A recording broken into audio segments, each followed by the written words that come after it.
Hello there, today we'll be doing incrementable stacks. Implement a stack with the following method, incrementable stack, constructs a new instance of an incremental stack. So what's so special about this is that, append does appending and pop does popping, but what we want to do, the special thing, is to increment from the bottom.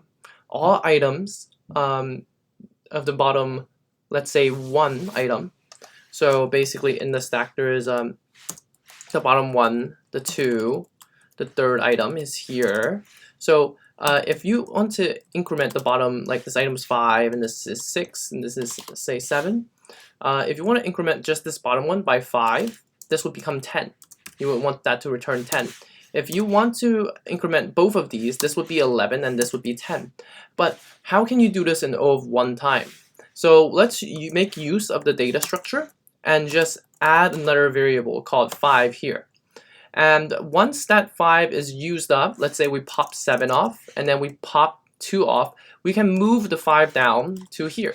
Even if there's another increment spot, let's say this was plus 3 already, you can move that 5 down and plus equals that 5 and this becomes 8. 8 plus 5 is 13 and we can return 13 for the last item. So one thing is that we don't make use of the 0th item. The 0th item is our dummy holder. So that's what we need to make sure of. So self.stack is going to be implemented with a 0, 0 inside. That way we can handle the situation with, well, because we're not using the top does not identify the 0th item as the top. So then when we append, stack append value and 0, this is our increment, this is our value. And what we're going to do is self.top plus equals 1. So currently our index is pointing to the top item. When we pop, we must make sure that the length of the self.stack is greater than 1 because we don't want to pop the 0th item because the 0th item is not very useful.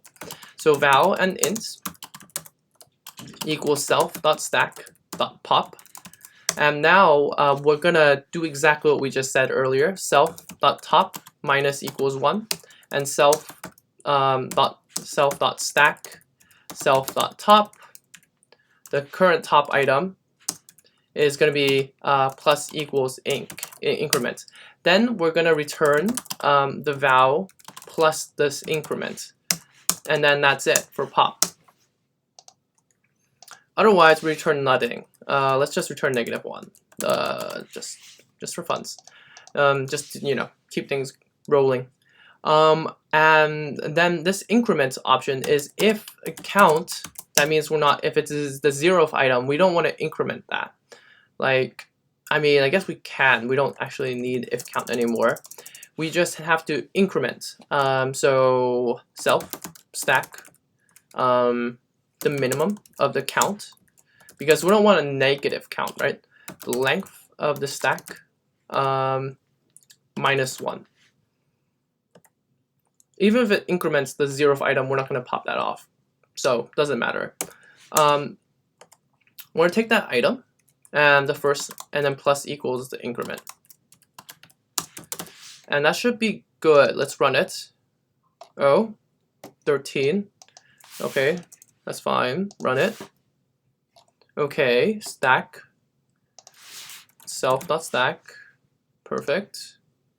All right, let's submit it. And maybe we get an error. Maybe, oh, we're good to go. Great.